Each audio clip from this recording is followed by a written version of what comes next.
une de la tribune. Selon la tribune, des jeunes de l'APR sont auteurs du crime. Donc, Macky a été caillassé. C'est ce qu'on appelle douche écossaise. Voilà, au niveau de Ourossogui. Et ce sont des jeunes de l'APR qui sont auteurs du crime. D'accord. C'est un peu ce qui s'est passé au Parti Socialiste. Ah ouais. Mais c'est pas la première fois ça commence. Mais à l'université aussi. À l'université également. Il y a eu aussi une douche écossaise là. Une bonne douche écossaise. Exactement. Une autre douche écossaise à Ourossogui. Voilà, Intifada. Voilà. Toujours les jeunes de l'APR. Toujours les jeunes de l'APR. Intifada. Et quand tu dis Intifada, tu penses certes à Yasser Arafat. Feu Yasser Arafat, mais aussi les jeunes de l'APR sont des spécialistes de l'Intifada. Donc on va leur dédier le diplôme d'intifadaïste. Voilà. Voilà. Mais pour parler justement des jeunes de l'APR encore, on revient sur les échauffourées entre apéristes à Fimela.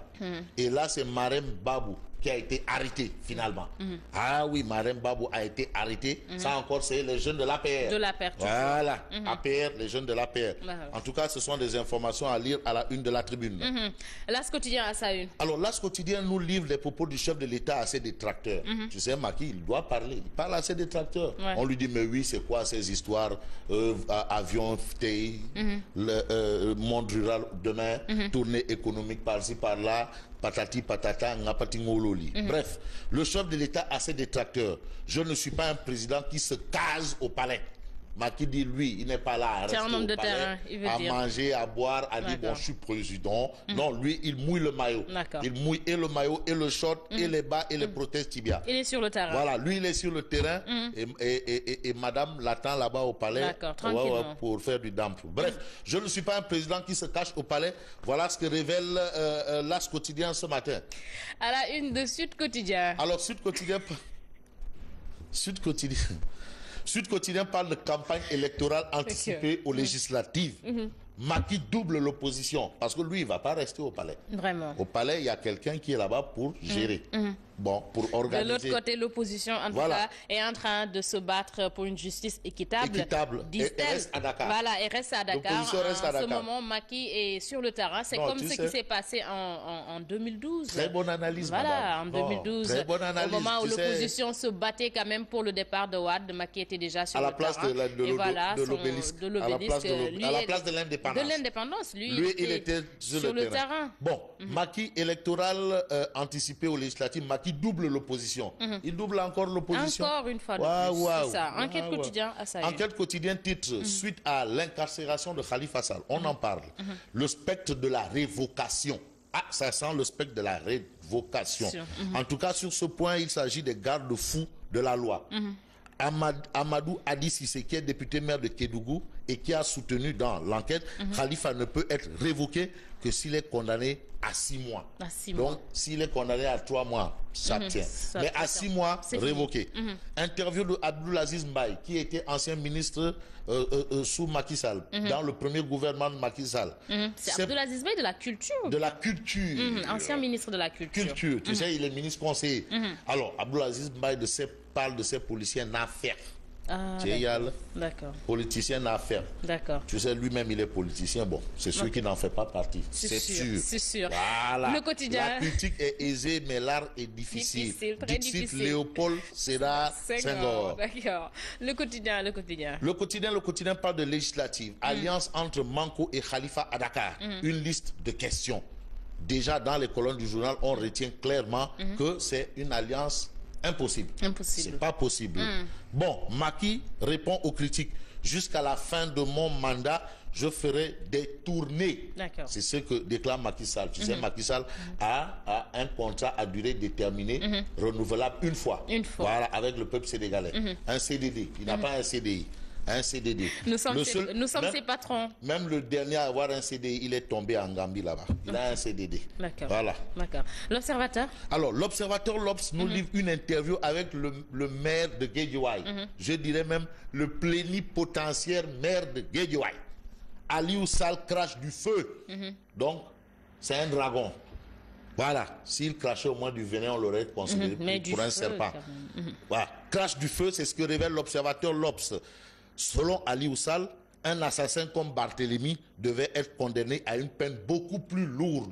C'est ce que déclare Aliou Sall. Aliou Sall de soutenir également, je préviens l'APR, je n'ai peur de rien. Je me suis préparé à tout.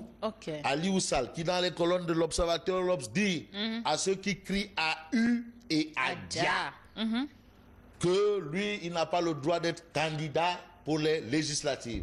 Il a été investi par Benno Bokk Yakaar. Les jeunes, les vieux, les vieillards, les femmes, tout le monde a décidé, tout le monde est d'accord pour que Aliou Sall soit la tête de liste départementale. D'accord. Voilà. Donc, la voix du peuple, c'est la voix de Dieu. Et le peuple de Guédiawaye a décidé que c'est Aliou Sall, c'est Aliou Sall, c'est Aliou Sall, tête de liste départementale aux législatives. Personne d'autre. Personne d'autre. Alors, on reste avec l'Observateur l'Obs qui nous livre des propos de Aliou Sall, à savoir le dossier Khalifa Sall est troublant. Troublant. Yes. Ouais. Troublant. Voilà. À la une de Vox Pop. Alors, Vox Populi parle de visite des frondeurs du PDS à Touba. Ça, c'est les Rex? Ah, c'est les Rex. Les Rex. D'accord.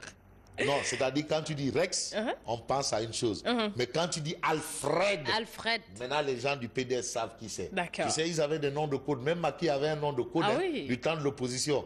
Mais je ne le dirai pas. Même le président de Douane avait un nom de code. Ah, mon oncle. Alfred, ça c'était le nom de code de Pape Sambambou.